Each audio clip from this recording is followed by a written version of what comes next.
Hi there, thanks for watching the Book of the Day video. And this is the Book of the Day. It's called the 80-20 Principle, the secret to achieving more with less.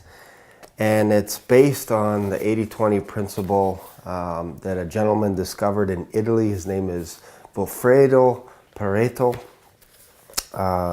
back in 1897. I don't know if he was on the just out taking a walk around or whatever, but he noticed in the economy at that time that 20% of the people were making 80% of the money, and 80% of the people were making 20% of the money. And this stood out to him.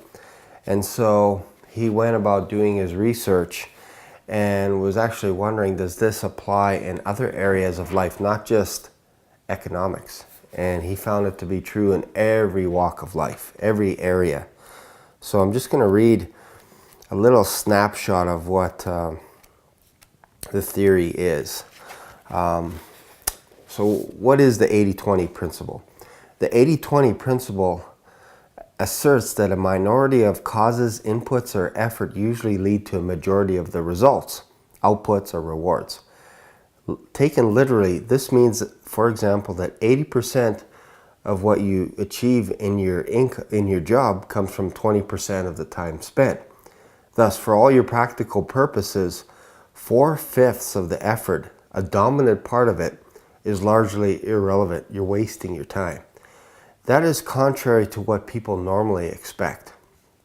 So if you have a work week, really, you're working 1 day a week. So you can look at it that way. So the 80-20 principle states that there is an inbuilt imbalance between causes and results, inputs and outputs, and effort and reward. A good benchmark for this imbalance is provided by the 80-20 relationship. A typical pattern will show that 80% of output results from 20% of inputs, and that 80% of consequences flow from 20% of causes, or that 80% of results come from 20% of effort. In business, many examples of the 20% principle have been validated. 20% of products usually account for about 80% of the dollar value of sales. So do 20% of customers. 20% of products or customers usually also account for 80% of all organization profits. In society, 20% of criminals account for 80% of the value of all crime. 20% of motorists cause 80% of the accidents. 20% of those who marry comprise of 80% of the statistics of divorce. And those who consistently remarry and redivorce distort the statistics and give a lopsidedly promiscuous impression of the extent of marital fidelity. So, yeah, so that alone says a lot.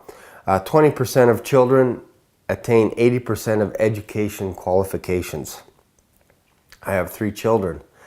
One of them graduated from college. The other 2 are soon to follow, but there's your one example there.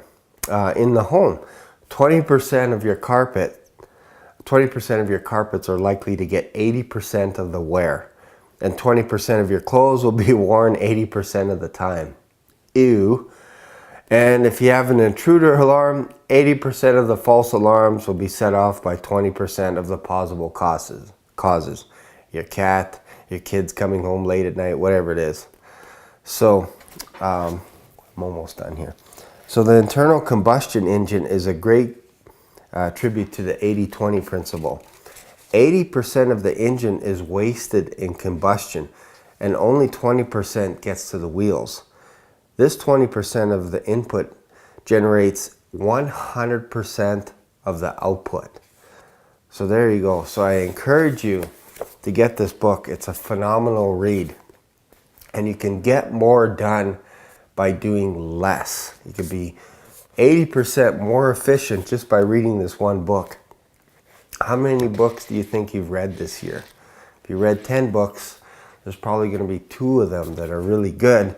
and that will be responsible for 80% of what you actually put out there. So I hope this helps. Encourage you to get the book. I have 2 copies. Maybe I should give one away. Again, by Richard Koch. You can go to Amazon and get this book for dirt cheap.